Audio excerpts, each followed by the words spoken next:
गोविन्दनाम संकीर्तनम्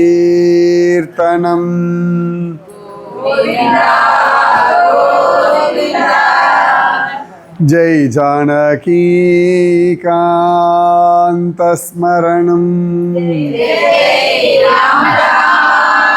गोपिका जीवनस्मरणम् जय सद्गुरुनाथ भगवान की समस्त भागवदल को राधे कृष्णा कृष्णा राधे राधे कृष्णा राधे कृष्णा कृष्णा राधे राधे कृष्णा कृष्णा राधे राधे कृष्णा कृष्णा राधे राधे कृष्णा कृष्णा राधे राधे कृष्णा कृष्णा राधे राधे कृष्णा कृष्णा राधे राधे कृष्णा कृष्णा राधे राधे कृष्णा कृष्णा राधे राधे कृष्णा कृष्णा राधे राधे कृष्णा कृष्णा राधे राधे कृष्णा कृष्णा राधे राधे कृष्णा कृष्णा राधे राधे कृष्णा कृष्णा राधे राधे कृष्णा कृष्णा राधे राधे कृष्णा कृष्णा राधे राधे कृष्णा कृष्णा राधे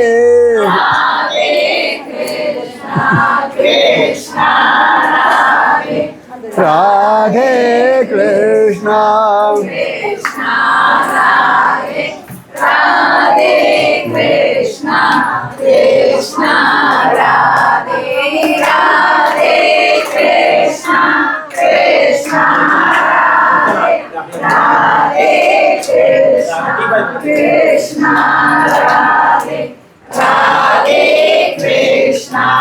राधे कृष्णा कृष्णा राधे राधे कृष्णा कृष्णा राधे राधे कृष्णा कृष्णा राधे राधे कृष्णा कृष्णा राधे राधे कृष्णा कृष्णा राधे राधे कृष्णा कृष्णा राधे राधे कृष्णा कृष्णा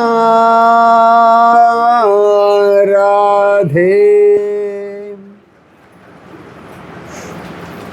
சிற்றம் சிறுகாலே வந்துன்னை சேவித்து உன் பொற்றாமரை அடியே போற்றும் பொருள் கேளாய் பெற்றம் மெய்த்துண்ணும் குலத்தில் பிறந்து நீ குற்றேவல் எங்களை கொள்ளாமற் போகாது இற்றை பறைகொள்வான் அன்றுகான் கோவிந்தா எற்றைக்கும் ஏழேழ் பிறவிக்கும் உந்தன்னோடு உற்றோமே ஆவோம் உனக்கே நாமாச் செய்வோம் மற்றை நம் காமங்கள் மாற்றேலோர் எம்பாவாய். வாழ்க்கை ரொம்ப அழகான ஒரு விஷயம். இந்த வாழ்க்கையில் தவறுகள் அப்படின்றது சகஜம். நம்ம எல்லாருக்குமே ஏதோ ஒரு விஷயத்தில் ஒவ்வொரு நாளும் ஏதோ ஒரு தவறு பண்ணி கொண்டு தான் இருப்போம். வாழ்க்கையில் மிஸ்டேக்ஸே இல்லாமல் யாருமே கிடையாது. ஒவ்வொரு தவறுலையும் பாடம் கற்றுக்கணும். அது ஒரே தடவையில் கற்றுப்போம்லாம் கேரண்டி கிடையாது. சில பேருக்கு 10 தடவை, சில பேருக்கு 100 தடவை, சில பேருக்கு 1000 தடவை, சில பேருக்கு 50,000 தடவை, சில பேருக்கு 1 கோடி தடவை. வாழ்க்கையை நாம் உணரணும், அனுபவிக்கணும், அவ்வளோதான். அதனால் எனக்கு கடவுள் வாழ்க்கையை கொடுத்துருக்கார், உடம்பை கொடுத்துருக்கார். நம்மளோட சிரித்து பேசுறதுக்கும் நம்மளோட சுகதுக்கங்களை பகிர்ந்துக்கிறதுக்கும். சௌக்கியமாக நல்லா இருக்கியா, சாப்பிட்டியா, ஏன் இழைச்சிருக்க, ஏன் குண்டாக இருக்க, கேட்குறது ஒரு 4-5 பேர் இருக்காங்க நம்மளை சுற்றி. கொஞ்சம் சந்தோஷமாக இருக்கலாமே, ஏன் டல்லாக இருக்க. அதாவது எல்லா சந்தர்ப்பத்திலையும் கடவுள் நேராக பேசணும்னு அவசியம் இல்லை. நமக்கு தேவையான சமயத்தில் ஒரு அன்பான வார்த்தைகள் சொல்கிறதுக்கும், நம்மளை தட்டி கொடுக்கறதுக்கும், நம்ம கூட ஒன்றும் கவலைப்படாத அப்படின்னு சொல்கிறதுக்கும் ஒவ்வொரு காலகட்டத்தில் தெய்வம் யாரோ ஒருத்தரை அனுப்பும். அது எல்லாருடைய வாழ்க்கையிலையும் உண்டு. யாருமே இல்லைன்னு யாருமே கிடையாது உலகத்தில். நல்லா ஞாபகம் வச்சுக்கோங்க. கடலில் எத்தனையோ ஜீவர்கள் வாழறது, அதுங்களுக்கு வேண்டப்பட்ட அந்த கடல்லையே வாழக்கூடிய உயிரினங்கள், அதுலேயுமே விரோதியும் உண்டு, நண்பனும் உண்டு. கடல் கடந்து போகிற பறவைகளுக்கும் விரோதிகளும் உண்டு, நண்பனும் உண்டு.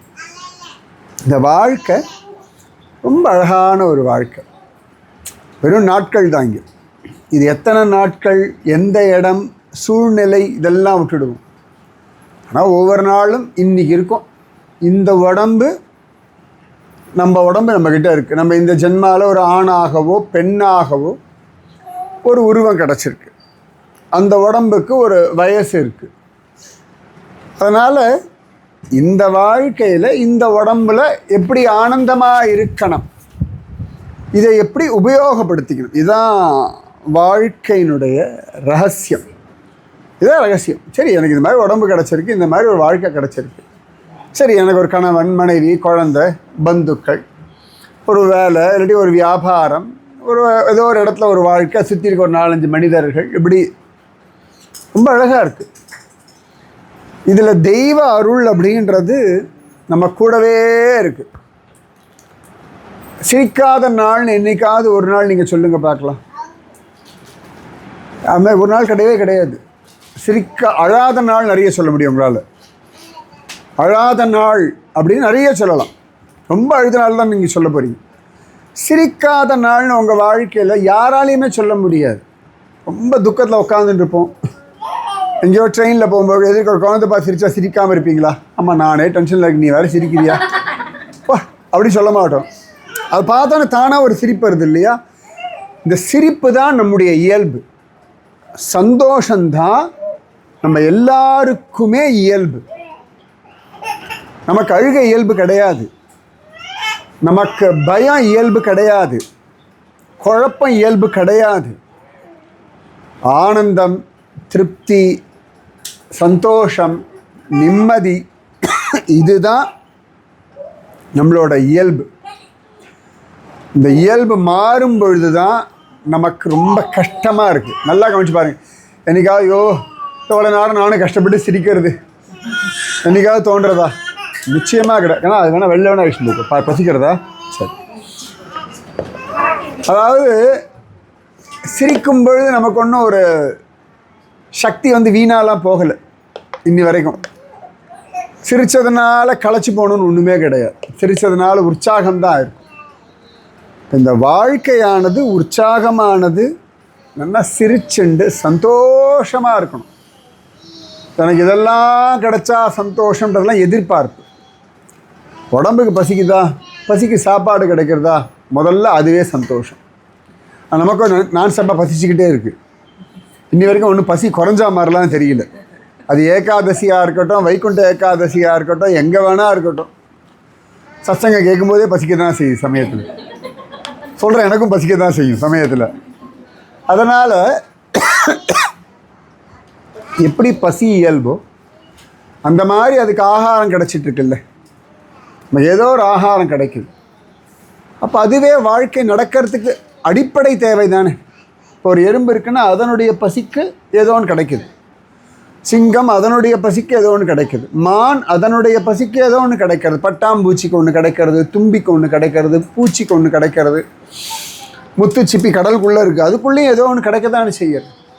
இப்போ பசிக்க வேண்டிய சாப்பாடு நமக்கு நாக்குக்கு பிடிச்சிருக்கு பிடிக்கலான்றதை விட பசிக்கு என்ன உண்டோ அது இன்ன வரைக்கும் கொடுக்கப்பட்டு தான் இருக்குது. களைப்பு வருது, தூக்கம் வருது, நம்ம கேட்கவே வேண்டாம். இப்போ கூட நிறைய பேர் கண்ணு சொருகுது, நல்லா கண் அப்படியே தியானத்தில் இருக்க மாதிரி இருக்குது. தியானம்லாம் இல்லை, அது எனக்கு நல்லா தெரியும். எல்லா கண் அப்படியே மேலே போகுது. என்னடான்னா தூக்கம். இப்போ பசி இருக்குது, பசிக்கு சாப்பாடு இருக்குது, தூக்கம் இருக்குது. இவ்வளோ பெரிய ஆசீர்வாதம் தெரியுமா? இவ்வளோ பெரிய ஆசீர்வாதம் தெரியுமா? தூக்கம்ன்றதே பெரிய ஆசீர்வாதம். எத்தனை பேருக்கு தூக்கம் வராமல் எத்தனையோ மருந்துகள் போட்டுட்டு தூங்கிட்டு இருக்காங்க தெரியுமா? எத்தனையோ பேருக்கு நான் ஒரு வேளை தூங்கலைன்னா இன்றைக்கி ஐயோ ராத்திரி வந்துருச்சு. ராத்திரினா இருட்டு பயம் இல்லை, நான் இன்றைக்கி தூங்குவேனா தூங்க மாட்டேன்னு பயப்படுறவங்க பல கோடி பேர் இருக்காங்க. நமக்கு சுகமாக தூக்கம் வருது. எவ்வளோ பெரிய பிரச்சனை தான் நல்லா தூங்கணும். நம்ம தூங்குறத பார்த்து பல பேர் தூக்கம் போய்டுது. அப்படி தூக்கம் வருது நமக்கு. அது எப்படி இப்படி தூங்க முடியும்? இந்த எக்ஸாம் டைமில் பசங்க தூங்கும் தெரியுமா? அம்மாவில் பாடு, அது எப்படி இப்படி தூங்கலாம்? ஒன்றும் படிக்கவே இல்லையே, நாளைக்கு எக்ஸாம் இருக்கு. ஆனால் இயல்பாக தூக்கம் வரும். அப்போ பசி, தாகம், தண்ணீர், சாப்பாடு, தூக்கம், சிரிப்பு, இதுவே வாழ்க்கைக்கு போதுமே. இதுக்கு மேலே வேறு என்ன வேணும்? எங்கே வேணாலும் சிரிக்கலாம். ரீல்ஸ் எல்லாம் பார்த்து தனியாக சிரிக்கிறீங்கல்ல, ராத்திரி எல்லோரும் தூங்கின பிறகு கூட இப்படியே சிரிக்க முடியுதில்ல.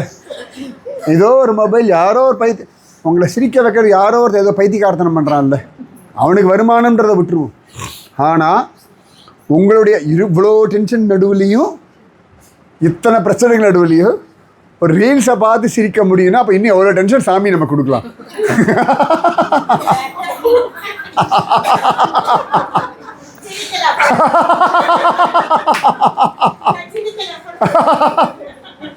நடுவில் கூட ஒரு ரீல் பார்த்தேன். சாமி நான் எங்கேயும் ஓட போகிறது இல்லை, உன் கண்ணுக்கு தெரியாமல் நான் எங்கேயும் ஒளியவும் முடியாது, நிச்சயமாக நிறைய பிரச்சனை இருக்குது, நான் இல்லைன்னு சொல்லுவேன், ஒவ்வொன்றா கொடு, நான் ஹேண்டில் பண்ணுறேன், ஒட்டுமொத்தமாக கொடுக்காது. அப்புறம் உனக்கு தான் டென்ஷன், ஒன்று தான் திட்டிகிட்டு இருப்பேன். ஒவ்வொன்றா கொடுத்துட்டு வந்தால் உனக்கும் மரியாதை, எனக்கும் மரியாதை. அவர் சொல்ல அவனையும் நான் ஒன்று மிரட்டெல்லாம் இல்லை, உள்ளபடி சொல்கிறேன், முடியலை, என்னால் முடியலை, எனக்கு அந்த மனோபலத்தை கூட தைரியத்தை. ஆண்டாள் பாசுரமாக இருக்கட்டும், பெரியாழ்வாருடைய அனுபவமாக இருக்கட்டும், எல்லாமே சந்தோஷமாக வாழறதுக்காகத்தான். அதனால் இது இல்லை, இவர்கள் இல்லை, அதை இழந்துட்டேன், இது எனக்கு கைக்கு கிடைக்கலை, இப்படி யோசிச்சுட்டே இருக்கலாம் ஒன்று. ஆனால் இன்றைக்கி உயிரோடு இருக்கேன், உலகத்தில் இருக்கேன். இன்றைக்கி நான் சிரிக்கிறதுக்கு தெய்வம் ஏதோ ஒரு வழி பண்ணுறதில்லை. இப்போ நாம் சிரிக்கணும்னு நினைக்கிறோமோ இல்லையோ, ஏதோ ஒரு விதத்தில் தெய்வம் நம்மளை சிரிக்க வைக்கிறதா இல்லையா? எல்லாருக்கும் வியாதி இருக்குது, எல்லாருக்குமே பணக்கவலைகள், அவமானங்கள், எதிர்பார்ப்புகள், ஏமாற்றங்கள் எல்லாம் இருக்குது. நடக்குமா நடக்காதான்னு சந்தேகங்கள், ஏன் நடக்கலைன்ற கேள்விகள், இது ஏன் நடந்ததுன்னு யோசனைகள் எல்லாம் இருக்குது.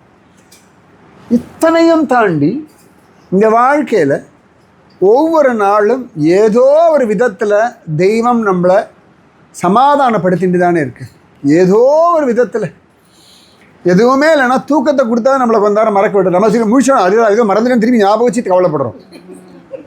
தூங்கும் பொழுது எல்லா கவலைகளையும் மறந்துடுறோம். நல்லா கவனிச்சு பாருங்க, ஒரு கவலையும் நம்மளை தொந்தரவு பண்ணுறதில்லை, நாம தான் அதை பிடிச்சிட்டு இருக்கோம்.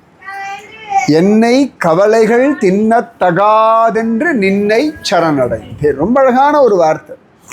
எனக்கு கவலையெல்லாம் வேண்டாம்ப்பா. அது இந்த காலத்தில் என்ன ஆயிடுச்சுன்னா, கவலைப்படலேன்னு ஒரு கவலை வருது நமக்கு. ஏன் கவலையே வரமாட்டேங்கிறது, எனக்கே டென்ஷனே வரமாட்டேங்கிறது. என்கிட்ட ஒருத்தர் அப்படி தான் சொன்னார், முன்னெல்லாம் எல்லாத்துக்கும் டென்ஷன் ஆவேன் குருஜி, இப்போலாம் எதுக்குமே டென்ஷன், அதே கவலையாக இருக்குன்ற.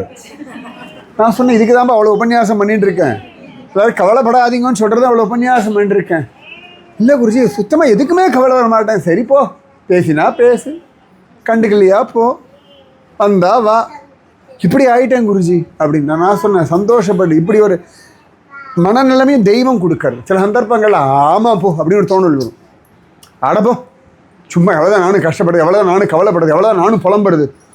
இது தெய்வம் உங்களுக்கு உள்ளுக்குள்ளேன்னு சொல்லித்தரது. என்னத்துக்கு போயிட்டு மனசை அலட்டிக்கிறாய்? ஏன் இத்தனை பாடுபடுறாய்? விடு பார்த்துக்கலாம்.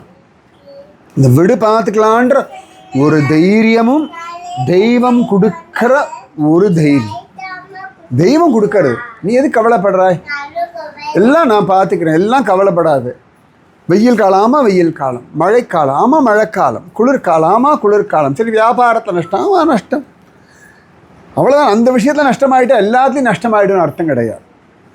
அதோட நிறைய லாபங்கள் நம்ம வாழ்க்கையில் உண்டு. லாபமே இல்லாத வாழ்க்கைன்னு யாருக்குமே கிடையாது. நஷ்டம் மட்டுமே வாழ்க்கைன்னு யாருக்கும் கிடையாது. எல்லாருக்கும் எல்லாம் உண்டு. எல்லாம் தாண்டி இன்னைக்கு நான் உயிரோடு இருக்கேன். இன்றைய பொழுது தெய்வம் எனக்கு கொடுத்துருக்கு. இன்றைய பொழுது நான் சிரிக்கிறதுக்கு ஒரு ஆப்பர்ச்சுனிட்டி. நீங்கள் ஒவ்வொரு நாளும் ஒவ்வொரு விஷயத்துலேயும் ஒவ்வொருத்தருக்கு நிரூபிக்கிறதுக்காக வாழ வேண்டிய அவசியமே கிடையாது. யாருக்கும் ஒன்றும் நிரூபிக்கலாம் வேண்டாம். உங்களுக்கு தெரிஞ்ச அளவு குழந்தைகளை வளர்த்துட்டு வாங்க. யாரும் சூப்பராலாம் குழந்தைய வளர்க்க முடியாது. வேதவியாசரே சூப்பராக வளர்க்க முடியல. அவர் சொல்கிற பேச்சு சுக பிரம்மமே கேட்கல. நம்ம பசங்களாம் நம்ம சொல்கிறத கேட்டால் அஹோ பாக்கியம். கேட்கலன்னா ரொம்ப சந்தோஷப்படுங்க. ஏன்னா நம்மளே ஒழுங்காக இல்லை நமக்கே தெரியும். நமக்கே சொல்ல எனக்கு அறிவே நம்மளே சொல்கிறோம் பல தடவை. இப்போ நம்ம சொல்கிறத கேட்டால் குழந்தைகள் வாழ்க்கை என்ன ஆகும்? அட்லீஸ்ட் அவர்கள் அறிவோடு இருக்காங்களா, அந்த அறிவை எடுத்துக்கோங்க. அவளுக்கு அறிவு இல்லையா, அப்போ பரவாயில்ல, நம்ம சொன்னால் கேட்கும், அவ்வளோதான். எல்லாத்துக்கும் மனசை போட்டு அலட்டிக்கிட்டு, எல்லாத்தையும் மனசை போட்டு அழுத்திட்டு இந்த வாழ்க்கையில் என்ன சுகம்னு ஒரு நாள் நினைக்காதீங்க. இங்கே வாழறதே சுகம், இங்கே வாழறதே ஒரு ஆனந்தம்.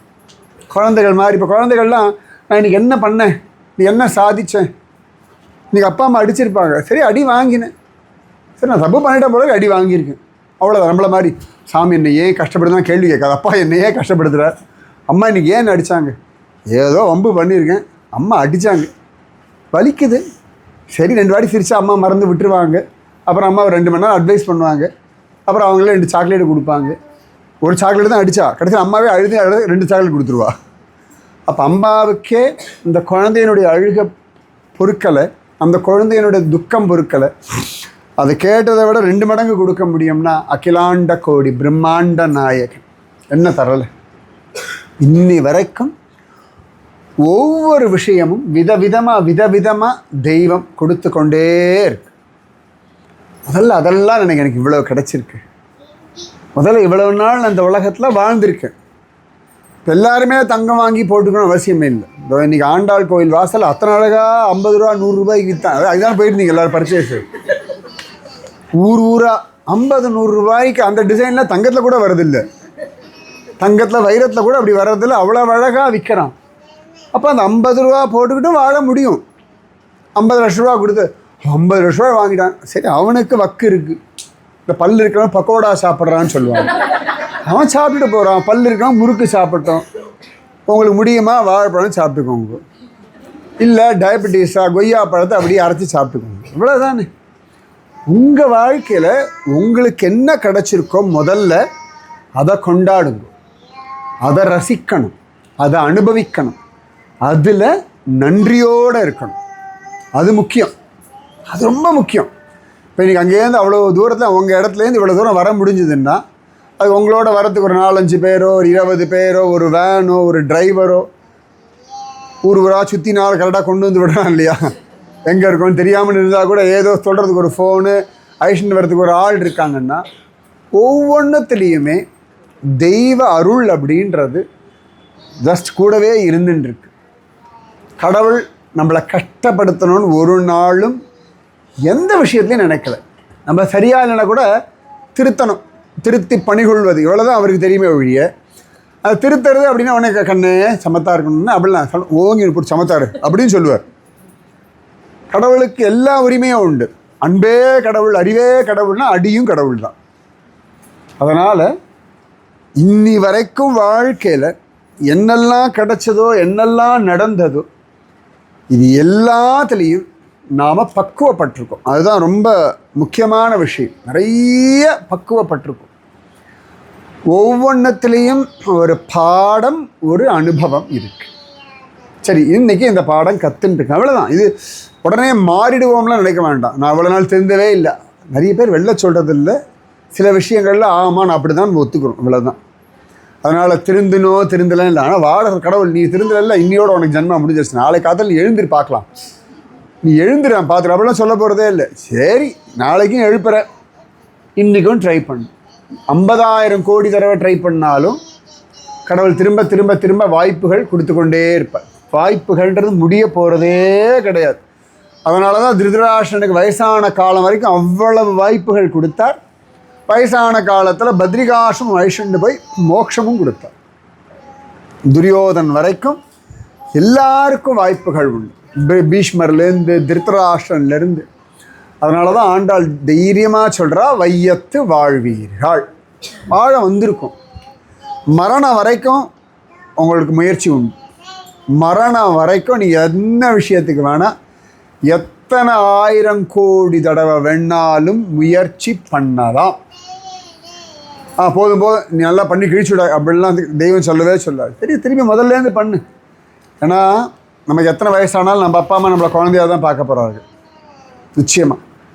அப்போ கோடி கோடி ஜென்மாவாக தெய்வம் நம்மளை குழந்தையாக மட்டும்தான் பார்த்துட்டு.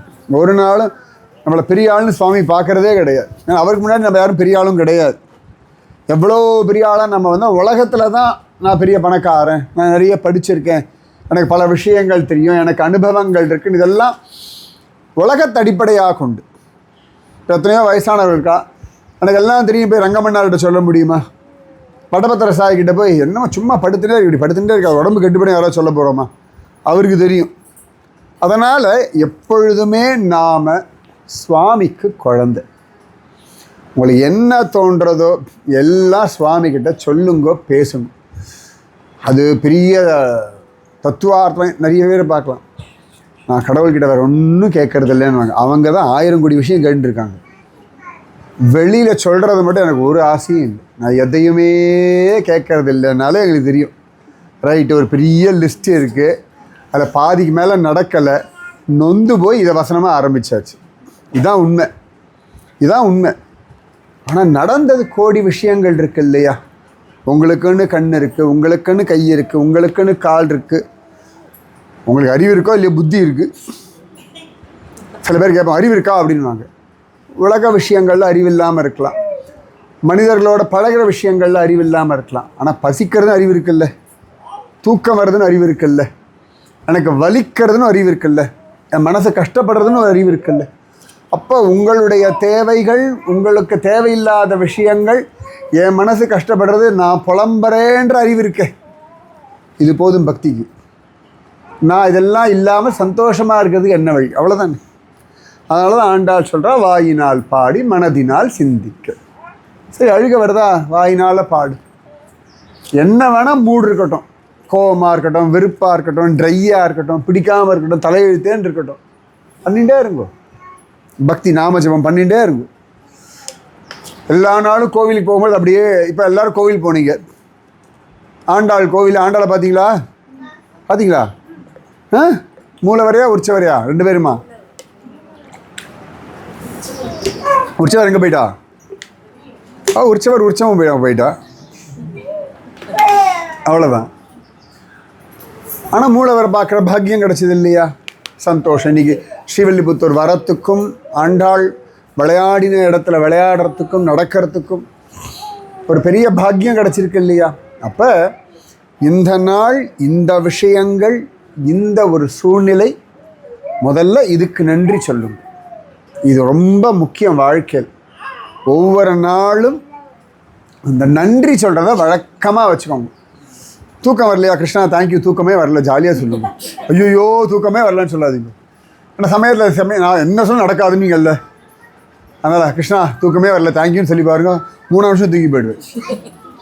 காத்தால் எழுந்துக்கவே மாட்டேங்கன்னு சொல்லி பாருங்க, கிருஷ்ணா காத்தால் எழுந்துக்கவே மாட்டேன், வம்படிக்கிறதுக்காக எழுப்பி விடுவான். ஏன்னா கிருஷ்ணனுடைய சுபாவம் அது. தின்ன பழம் கொண்டு தருவான், பாதி தின்னும் பொழுதினில் தட்டி பறிப்பான், தீராத விளையாட்டு பிள்ளை. இந்த வாழ்க்கை ஒரு விளையாட்டு. நீங்கள் கிருஷ்ணனோட விளையாடிட்டு இருக்கு, இவ்வளோதான். மற்றவங்க எல்லாரும் உங்கள் டீம் பிளேயர் தான். ஆனால் உங்கள் டீமோட கேப்டன் கிருஷ்ணன் தான். சமயத்தில் குடும்பமாக ஒரு டீமாக இருக்கும், சமயத்தில் குடும்பத்துக்குள்ளேயே ஒரு 10 டீம் இருக்கும். கணவன் ஒரு டீமு, பொண்டாட்டி ஒரு டீமு, பசங்க ஒரு டீமு. இல்லை யார் ஜெயிக்கிறாங்க பார்க்கலாமே, அவ்வளோதானே. எப்போ பார்த்தா நம்மளே ஜெயிச்சுருந்தா போர் அடிச்சிடும். சமயத்தில் குழந்தைகள் ஜெயிக்கட்டும், அவள் ஆர்கியூ பண்ணி ஜெயிக்கட்டும். சமயத்தில் 3 பேருமே முட்டின்னு நிற்போம். எங்கள் வீட்டை வச்சு 3ன்றேன், உங்கள் வீட்டு கணக்கு நீங்கள் பார்த்துக்கோங்க. எல்லா வீட்லேயும் இதெல்லாம் உண்டு. கிருஷ்ணன் வீடு வரைக்கும் உண்டு, ராமன் வீடு வரைக்கும் உண்டு. ராமன் வீட்லேயும் நடந்தது. ராமன் வீட்டில் அப்படியெல்லாம் ஒற்றுமை, அப்படியே ஆஹா அன்பே கண்ணே மணியே என் திருமுகமே ஒன்றும் கிடையாது. ஆமாம் காட்டுக்கு போ அப்படின்னு கை சொல்கிறா. முன்னாடி ஆவா இதாண்டா உசுருன்னா, அப்புறம் போடா காட்டுக்கு அப்படின்னு, அவ்வளோதானே. இது எல்லாருடைய வாழ்க்கையிலையும் சாதாரணமான விஷயம். தவறுகள் செய்யறது, எல்லையை கடக்கிறது, அதுக்கப்புறம் உணர்தல், அதுக்கப்புறம் திருந்துறது, அப்புறம் வேற ஒரு விஷயத்தில் பைத்தியக்காரத்தனம் பண்ணும், அப்புறம் திரும்ப திருந்துறது, இவ்வளோதானே. இந்த வாழ்க்கைன்றது இப்படியெல்லாம் வாழ்ந்தால் சந்தோஷம், பெரியவர்கள் சொல்லியிருக்காங்க. அதுக்கு நம்ம முயற்சி பண்ணிட்டு இருக்கோம், அவ்வளோதான்.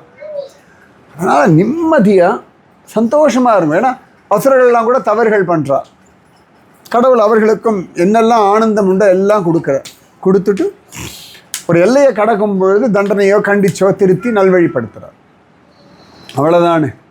இருக்கிற காலம் வாழணும், ஆனந்தமே இல்லை வாழுங்க, அவ்வளோதான். ஆனந்தமாக இருக்கேன். நான் என்னத்தை சொல்கிறேன், எப்படியோ வாழ்ந்துட்டு இருக்கேன். இந்த மாதிரி சொல்கிற ஒரு பாட்டியை 35 வருஷமாக நான் பார்த்துட்டு இருக்கேன். என்னமோ இருக்கேன் போடா அப்படின்னு நான் எப்பயும் இதுக்காகவே கேட்பேன், எப்படி இருக்கீங்க, என்னமோ போயின்னு இருக்கு போ. பகவான் கூப்பிட்டுக்க மாட்டேங்குது. 3 வருஷமாக சொன்னால் பரவாயில்ல, 35 வருஷமாக சொல்லிட்டு இருக்காங்க. 35 வருஷமாக சொல்லிட்டு இருக்கா.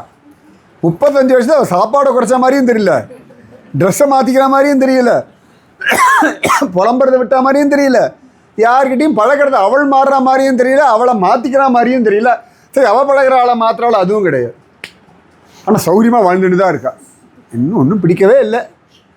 என்னத்தை சொல்கிறது, டிவி பார்க்குறல என்னத்தை அவன் ஏதோ போடுறான், சும்மா ஆன் பண்ணி வச்சுட்டு இருக்கேன். இப்படி அதையே சும்மா ஆன் பண்ணி வைக்கணும்,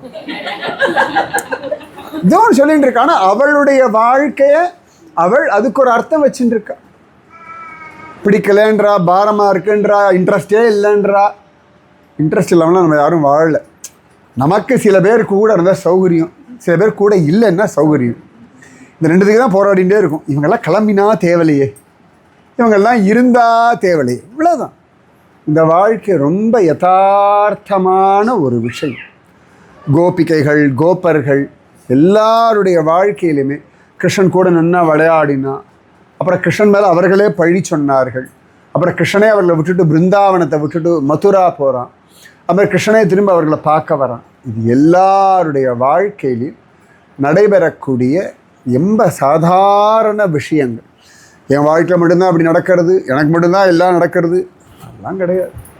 உங்கள் வாழ்க்கைக்கு என்ன உண்டோ அது நடக்கிறது, பக்கத்து வீட்டுக்கு என்ன உண்டோ அது நடக்கிறது. சில பேருக்கு சில விஷயங்கள் முன்னாடி நடக்கும், சில பேருக்கு விஷயங்கள் பின்னாடி நடக்கும், அவ்வளோதான். யசோதைக்கு கிருஷ்ணனுடைய பாலலீலை 11 வயசு அப்படி அனுபவிக்கிற ஆசீர்வாதம் அந்த 11 வருஷம் தேவகிக்கு கிடைக்கல. தினடா வாழ்க்கை நான் செத்து போகிற நினச்சிருந்தா வச்சுக்கோங்களேன், 11 வருஷம் கழிச்சு கிருஷ்ணலீலாவை அனுபவிக்கிற பாக்கியம் அவளுக்கு கிடச்சிருக்காரு. அந்த 11வது வயசுலேருந்து கிருஷ்ணனோட வளர்ச்சி, அவன் சாந்திமணி ஆசிரமத்துக்கு போகிறது, மொட்டை அடிச்சுட்டு குடுமி வச்சுக்கிறது, நடா படித்த பள்ளிக்கூடத்தில் எல்லாம் படித்தம்மா, யாரா அவன் ரூம்மேட்டு, அது சுதாமான்னு ஒரு பையம்மா, அவனு நானும் இருந்தான், ரொம்ப நல்ல பையம்மா, அவனை நீ கெடுக்காமல் இருந்தியா, அவன் தான் எனக்கு எடுத்துட்டான், என்ன மந்திரம் எல்லாம் சொல்ல வச்சுட்டான், நான் பாட்டுக்கு தான் இருந்தேன், என்னடா தெரியும், நான் புருஷ சூக்த மந்திரமெல்லாம் உக்காந்துன்னு சொல்கிறான். பரவாயில்லடா குழந்தை, எப்படிடா படித்த, எல்லாம் அந்த சுதாமா சொல்லி கொடுத்தது தான்மா, இவன் தான் அந்த மந்திரங்களுடைய நாயகன். ஆனால் அவன் சொல்கிறான், அதாவது சுதாமா நினச்சதை விட கிருஷ்ணன் சுதாமாவை நினச்சது தான் ஜாஸ்தி. நல்லா ஞாபகம் வச்சுக்கோங்க, நாம் கடவுளை நினைக்கிறத விட கடவுள் நம்மளை நினச்சிட்டு இருக்கிறது தான் ரொம்ப ரொம்ப ரொம்ப ரொம்ப ஜாஸ்தி. இப்போ இன்றைக்கி ஒரு நாள் வந்தீங்க, எல்லோரும் ஆண்டாளை பார்த்தோம், ரங்கமன்னாரை பார்த்தோம். ஊருக்கு போன பிறகு கூட ஆண்டாள் நம்மளை நினச்சிட்டு இருப்பாள். திரும்பி எப்படாப்பா அந்த குழந்தைகள் வரும் பார்க்க எனக்கு தெரியும். 8 வருஷமாக அவள் என்னை கூப்பிடாத நாள் கிடையாது. ஒரு நாள் கூட நீ வராதே போடான்னு அவள் சொன்னதே கிடையாது. நான் தான் வரல. இப்போ கூட வந்து நிற்கும்பொழுது கூட வந்துட்டியா வா அப்படிதான் சொல்லி கிருபை பண்ணுறாளே ஒழிய பெரிய அவன் வந்துட்டியாப்பா அப்படின்னு கேட்கவே இல்லை. அப்போ ஆண்டாளுடைய அந்த அன்பு, பகவான் உங்கள் மேலே வச்சிருக்கிற அன்பானது மாறுவதே கிடையாது. அப்படியே தான் இருக்கு, ஃப்ரெஷ்ஷாக. ஒவ்வொரு நாளும் பூ பூக்கிறது இல்லையா, அந்த மாதிரி தெய்வத்துக்கு ஒவ்வொரு நாளும் நம்ம மேலே அன்பானது புதுசாக பூக்கிறது. நம்ம கூட டல்லாக எழுந்து போச்சு சரி போ அப்படின்னு. ஒரு நாள் கூட சுவாமி நம்ம டல்லாக பார்த்ததே, நம்ம சொல்லுவோம் என்னமோ பார்க்குறப்போ மனசே ஒப்புதல் இல்லாமல் ஒரு ஆரத்தி காட்டுவோம், கோவிலுக்கு போவோம், மெக்கானிக்கலான்னு இல்லையா. ஒரு நாள் கூட மெக்கானிக்கலாக சுவாமி நமக்கு ஒரு விஷயத்தை பண்ணது கிடையாது, இனியும் பண்ண மாட்டான். அதனால் அழகான இந்த வாழ்க்கை அர்ஜுனன் அப்படி தான். அர்ஜுனன் வாழ்க்கையில் எவ்வளவு ஏற்ற தாழ்வுகள், எவ்வளவு மான அவமானங்கள். ரொம்ப ஆச்சரியம். இந்த பஞ்சபாண்டவர்களுக்காக பகவான் இந்திரபிரஸ்தத்தை வாங்கி அப்படி ஜோராக பண்ணி கொடுக்குறாங்க. அதாவது அஸ்தினாபுரத்தினுடைய செல்வச் செழிப்பு, இந்திரலோகத்துடைய செல்வச் செழிப்பு, துவாரகாவுடைய செல்வச் செழிப்பு கூட கம்மியாக போயிடுத்தான் இந்திரபிரஸ்தத்தினுடைய செல்வச் செழிப்பை பார்த்துட்டு. அவ்வளவு இதுக்குமே, அதாவது அந்த காலகட்டத்தில் இந்திரபிரஸ்தம் மாதிரி ஹைடெக்காக வேற ஒரு இடம் கிடையாது. அவ்வளோ இப்போலாம் நம்ம சொல்ல ஃபாரினாக அவ்வளோ ஹைடெக்காக இருக்கு, அந்த மாதிரி இந்திரபிரஸ்தம் இருந்தது பாண்டவர்களுக்காக இருந்த இடம். அவ்வளவு பீக்கில் வரவா இல்லை, உலகம் முழுக்க இந்திரபிரஸ்தத்தை பற்றியே பேசிகிட்டு இருந்தா. அந்த அரண்மனை எப்படி இருக்குது தெரியுமா, அங்கே டிசைன் எப்படி இருக்குது தெரியுமா, தண்ணி மாதிரி தரை இருக்குது, தரை மாதிரி தண்ணி இருக்குது. உலகம் முழுக்க பேசினார். ரிஷிகள் ஞானிகள்லேருந்து எல்லாரும் வந்து வந்து வந்து வந்து வந்து வந்து பார்த்துட்டு இருந்தாலும் அந்த பீக்கில் இருந்தா. ஒரே ஒரு சூதாட்டம், எல்லாம் போயாச்சு.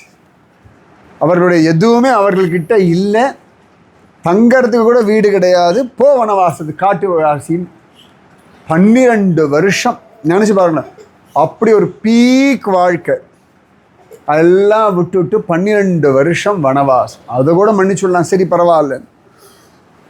ஒரு வருஷம் திரைமறைவு வாழ்க்கை மாதிரி, யார் கண்ணிலையும் அஜ்ஞாத வாசம்னா ஒளிஞ்சு மறைஞ்சு வாழறது, ஒருத்தர் கண்ணிலையும் படாமல் அர்ஜுனெல்லாம் அலிவேஷம் போட்டுண்டு அவ்வளோ கஷ்டம். சமையல்காரனை வேலை பண்ணிட்டு, வேலைக்காரனை எப்பேற்பட்டவா அவெல்லாம் விட்டு அடிமை தொழில் மாதிரி அடிமைகளாக இருந்த, கூலி கூட கிடையாது அவளுக்கு.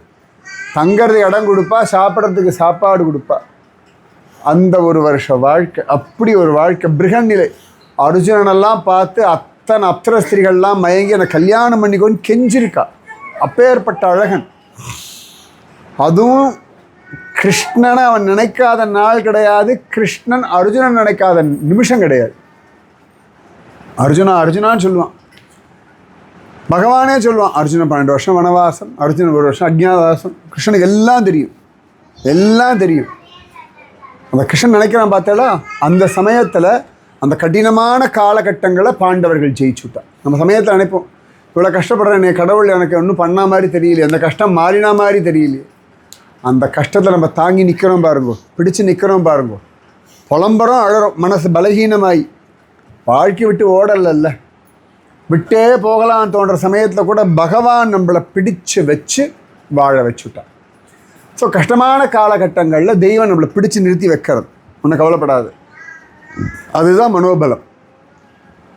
அந்த பலத்தை தெய்வம் கொடுத்து நம்மளை வாழ வச்சு அதை கடந்து வந்து நான் அப்பா அந்த காலகட்டம் கடந்து வந்துட்டேன்னு ஒரு வார்த்தை சொல்கிறோம்ல. நினச்சி பார்த்தா சாதாரணமாக சொல்லிவிடும், அன்றைக்கெலாம் நாங்கள் படாத பாடு ஒன்றும் கிடையாது. இந்த காலத்து பசங்கிட்ட சொன்னால் ஆமாம் ஒன்றா பழைய கதையை ஆரம்பிக்கிறீங்கன்றுவாங்க.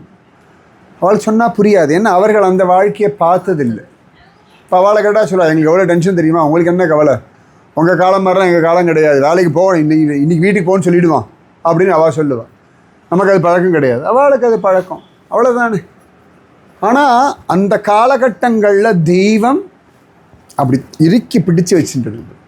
ஒன்றும் கவலைப்படாது அப்படின்னு ஒரு குழந்தை அப்பாவும் அம்மாவும் தோளில் தாங்குறா போல. இப்போ ஒரு பெரிய வெள்ளம்லாம் வந்தாச்சுன்னா குழந்தைகள் மூழ்கினா அப்பா தோள் மேலே வச்சு தூக்கிட்டு வருவார். அந்த குழந்தைக்கு பயமாக இருக்கும், தனியான அப்பா பிடி இருக்கும், ஆனாலும் மனசு ஒரு பதபதப்பு இருக்குது. அந்த மாதிரி தான் கஷ்டமான காலகட்டங்கள் நம்ம மனசில் ஒரு பதபதப்பு இருக்கே ஒழிய கடவுள் நம்மளை ஜாக்கிரதையாக தான் வச்சுருக்கார். அழகாக அழிச்சிட்டு தான் போகிறார். சில சமயங்கள் அவமானங்கள், சில சமயங்களில் நஷ்டங்கள், சில சமயங்களில் தோல்விகள், ஏமாற்றங்கள். நமக்கு காஃபி சூடாலனா கூட ஏமாற்றமாக தான் இருக்குது. நம்ம சாப்பிட்ற சாப்பாடில் கொஞ்சம் உப்பு ஜாஸ்தியான கூட கொஞ்சம் உப்பு ஜாஸ்தி, அது ஒத்துக்க மாட்டேன், திருப்தி ஆக மாட்டேங்கிறது. அது ஒரு 10 பேர்கிட்ட சொல்லி ஒரே உப்பு 10 பேர்கிட்ட சொல்லி ஆமாம் அவங்களும் அவன் சொல்கிற ஆமாம் இல்லை ரொம்ப பயங்கரம் இல்லை, ஆனால் சாப்பிட முடியும் இல்லை. உப்பு ஜாஸ்தி ஆச்சுன்றதுக்காக ஒரு 5 வாய் குறைஞ்சிதா? ஒன்றும் குறையலை. இந்த 5 வாய்க்கு பதிலாக வேறு ஒரு 5 வாய் சாப்பிட்டுட்டோம். ஒழுங்காக சாப்பிட்லன்னு சொல்லி 2 பிஸ்கெட்டு ஒரு காஃபி எக்ஸ்ட்ரா போயிருக்கு. பசிக்க வேண்டியது எல்லாமே கொடுத்துட்டோம், எல்லாமே கிடைச்சாச்சு. ஆனாலும் இந்த நாக்கு அப்படி சொல்கிறத அதை மூளையில் பிடிச்சிட்டு இருக்கும். இந்த மாதிரி தான், அதாவது கிடைச்சதை விட கிடைக்காதது, அதில் இருக்க குறைகள், இதை பெருசாக பேசிக்கிட்டு நேரத்தை வீணடிக்காதீங்க. சரி, இந்த வாழ்க்கை இருக்குது, இந்த வாழ்க்கையில் ரைட் இப்படி பையன் இருக்குது, இவ்வளோ நாள் வாழ்ந்துட்டேன், வாழ்ந்து பார்ப்போமே என்ன ஆகிட போகுது, என்ன ஆகிட போகிறது. எல்லாருக்கும் வீட்டில் கவலைகள் இருக்குது, கஷ்டங்கள் இருக்குது, அவமானங்கள் இருக்குது. இப்போ தூத்துக்குடி வண்டியில் ஏறி உட்காந்து நான் தூங்க மாட்டேன்னு யாராவது ஒரு ஆள் கை தூக்குங்கோ. டிரைவர் மட்டும் தூங்க மாட்டான், அவன் தூங்கக்கூடாது. தூக்கம் வருது இல்லை, ஒன்றும் வேண்டாம், எதிர்க்காது. அடித்தா சுகமாக தூக்கம் வருதுன்னா அப்போயே நீ சௌக்கியமாக இருக்கீங்கன்னு தான் அர்த்தம். தூக்கம் இல்லாத நாட்கள்லாம் கிடையாது, எதிர்க்காது வந்து அப்படி கண்ணு சொருகிறது. அது சத்சங்கத்தில் நன்னா கண்ணை சொருகிறதுன்னா அப்போ எனக்கு தெரியும், ரைட் நல்ல சௌகரியமாக தான் இருக்காங்க. இதெல்லாம் புலம்பணுமேன்னு புலம்புற கூட்டம், அவ்வளோதான். இது ஒரு அதிருப்தி, அவ்வளோதான். அதனால் சந்தோஷமாக இருந்தது. சுவாமி இருக்கார், எல்லா பக்கமும் இருக்கார், எல்லா விஷயத்துலையும் இருக்கார், எல்லா இடங்கள்லையும் இருக்கார். அவங்களுக்கு கிடைச்சதே எனக்கு கிடைக்கலையே கம்பேரிசன், எனக்கு எப்போ கிடைக்குன்ற எதிர்பார்ப்பு, எனக்கு ஏன் கிடைக்கலன்ற ஏக்கம், இதெல்லாமே மூட் ஸ்விங்ஸ். உங்கள் மூடு இப்படி ஏறி இறங்கி குரங்கிலிருந்து மனிதன் பிறந்தான், அவ்வளோதான். அப்படியே அது குரங்கு தாவுது, மனசு தாவுதிங்க, அவ்வளோதான். குரங்கு ஒரு இடத்துல சும்மா இருக்காது இல்லையா, மனசும் அப்படி தான், ஒவ்வொரு இடத்துல சும்மா இருக்காது. சரி போட்ட விடுங்க, ஒரே விஷயம் ரொம்ப நாள் யோசிச்சு அதுவே டயர்டாக போய் வேறு எதாவது நான் பார்க்குறேன், அடுத்த வேலையை பார்க்க போயிடுவோம் இல்லையா, அவ்வளோதான். அதனால் அனன்யா சிந்தயந்தோ மாம் ஏஜனா பர்யுபாசத்தே தேஷாம் நித்யாபியுக்தானாம் யோகக்ஷேமம் வகாமியகம். நான் நினச்சின்று யோகத்தையும் க்ஷேமத்தையும் நான் பார்த்துட்டு இருக்கேன், இது ஒரு அர்த்தம். எப்படி நீ என்ன நினைக்கிறாய், எப்படி நான் பார்த்துக்கிறேன், அதுதான் அர்த்தம்.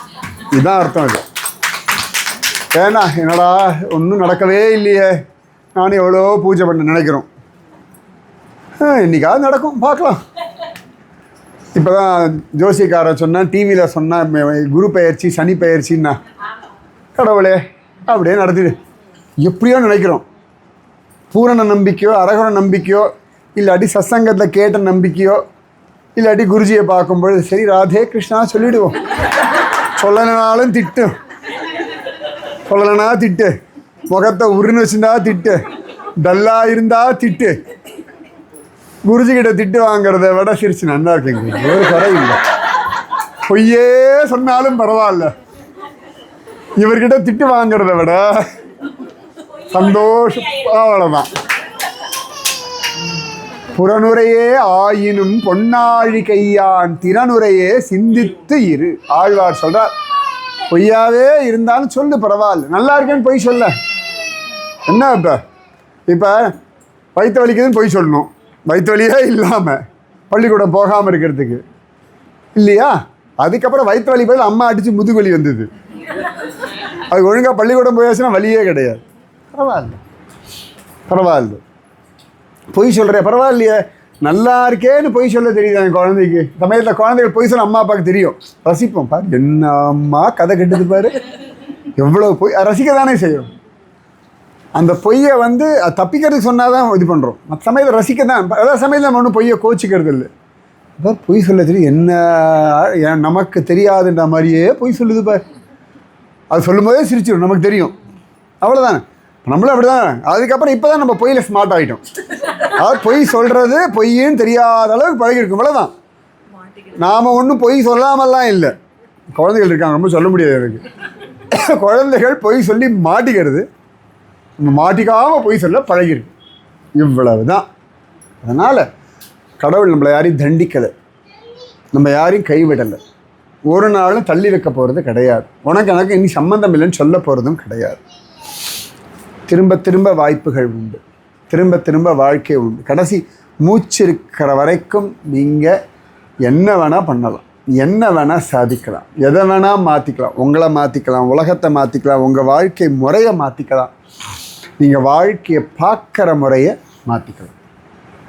அதனால் அழகான ஒரு வாழ்க்கை, அழகான ஒரு வாழ்க்கை. ஒரு ஊருக்காக போனால் அந்த பூ தொடுக்கிற விதம் மாறுது இல்லை. இப்போ மதுரை பக்கம் போயாச்சுன்னா 100 பூன்னு இப்படி கணக்கு பண்ணி தான் கொடுப்பாங்க. மெட்ராஸில் போனால் 50 பூ இவ்வளோ பெருசு கொடுப்பாங்க. அது 50 பூ கூட இருக்குமான்னு தெரியாது, அவ்வளோ பெருசு ஜம்முன்னு இப்படி இவ்வளோ ஒரு முழம் அப்படி கணக்கு பண்ணி கொடுப்பான்.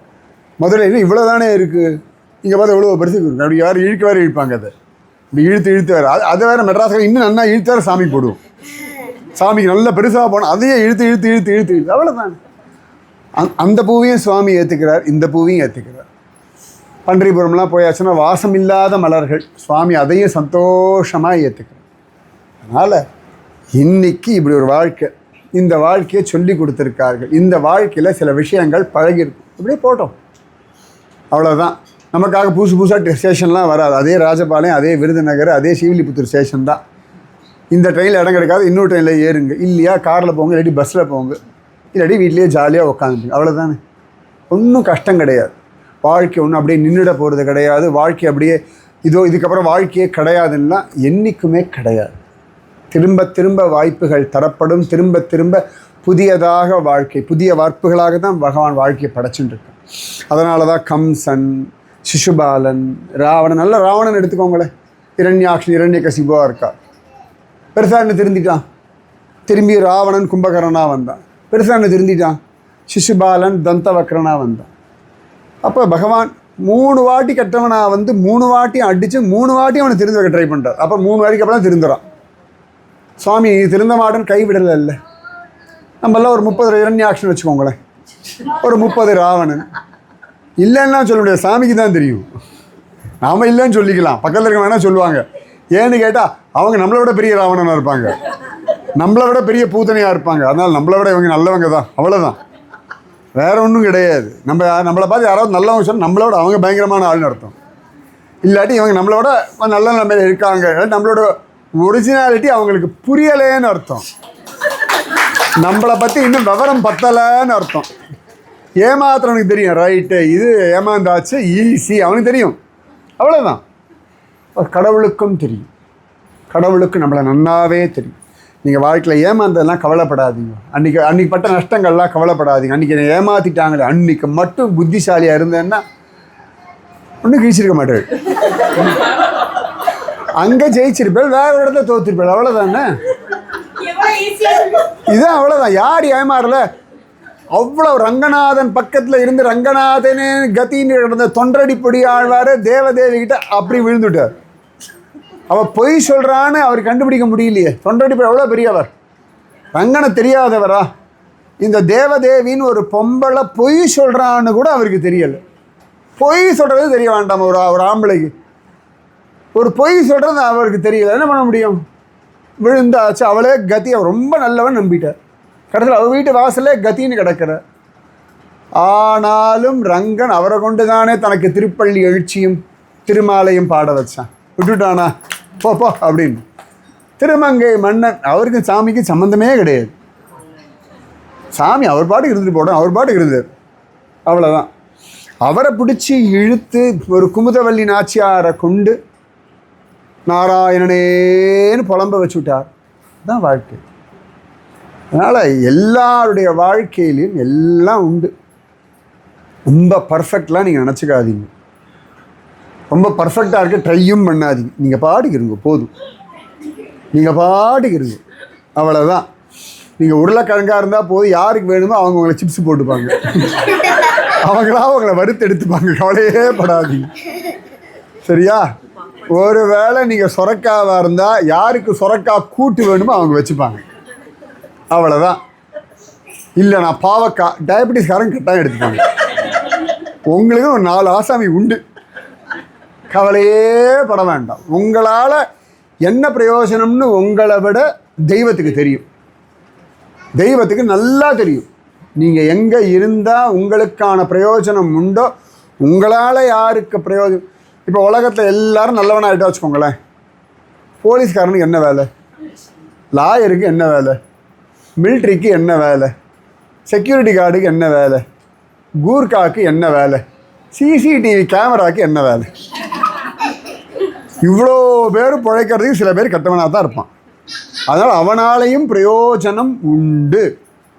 சிலதெல்லாம் விஷப்பூச்சியாக தான் இருக்கணும். அப்போ தான் டாக்டருக்கு வேலை இல்லையா? அதனால் உங்களால் ஏதோ பிரயோஜனம் உண்டு.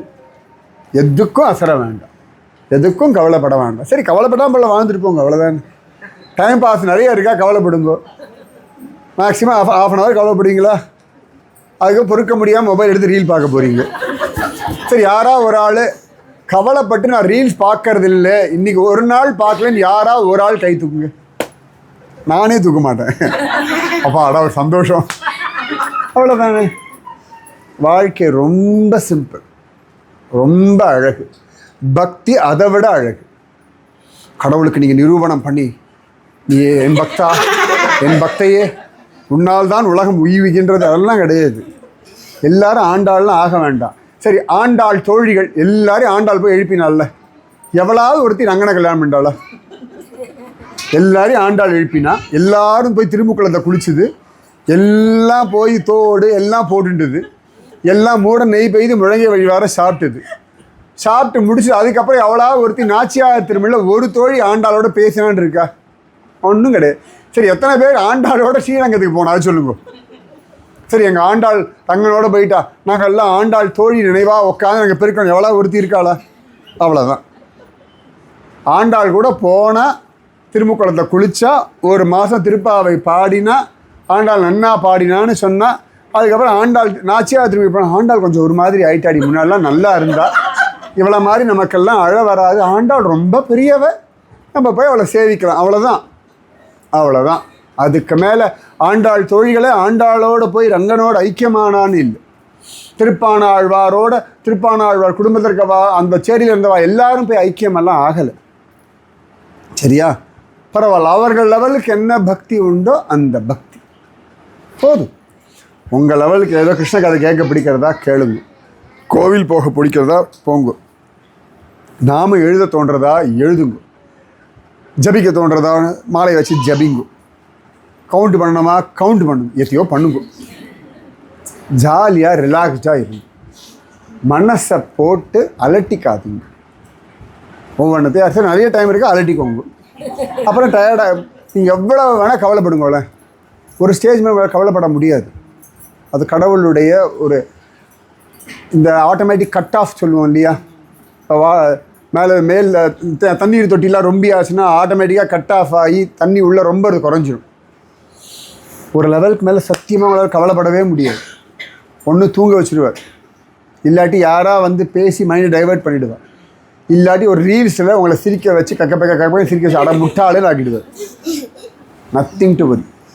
நீங்கள் எவ்வளவு ரூம் போட்டு கவலைப்பட்டாலும் ஒரு ஸ்டேஜ் மேலே உங்களால் கவலைப்பட முடியாது. ஒரு ஸ்டேஜ் மேலே அழ முடியாது. யாரோ 24 நாள் அழுதுவான்னு யாருமே கிடையாது, நம்ம அழுவார் தவிர.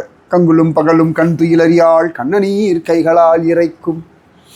அதில் கோபம் வரும், தாபம் வரும், பயம் வரும், சந்தேகம் வரும், குழப்பம் வரும், அப்புறம் டயர்டாகும். திருப்பி இனிமேல் முகத்திலேயே முழிக்க மாட்டேன், அப்புறம் ஒன்றை போல் யாரும் கிடையாதுன்னு சொல்லும், வசனங்கள் பேசிகிட்டே போங்க. அவ்வளோதான். இருக்கிற வரைக்கும் வாழணும். வாழ்க்கை சரி, இந்த வாழ்க்கை ஏதோ ஒரு முயற்சி பண்ணுங்க, அந்த முயற்சியில் என்ன கிடைக்கிறதோ அதை ஏற்றுக்கோங்க. அதில் வர நஷ்டமோ லாபமோ மானமோ அவமானமோ சுகமோ துக்கமோ எல்லாம் அப்படி வரட்டும். கிருஷ்ணன் உங்கள் கூட உண்டு. ராதே கிருஷ்ணன். சமத்தா கிளம்பணும். இப்போ கிளம்பினாதான் ஊருக்கு போய் சேர முடியும்.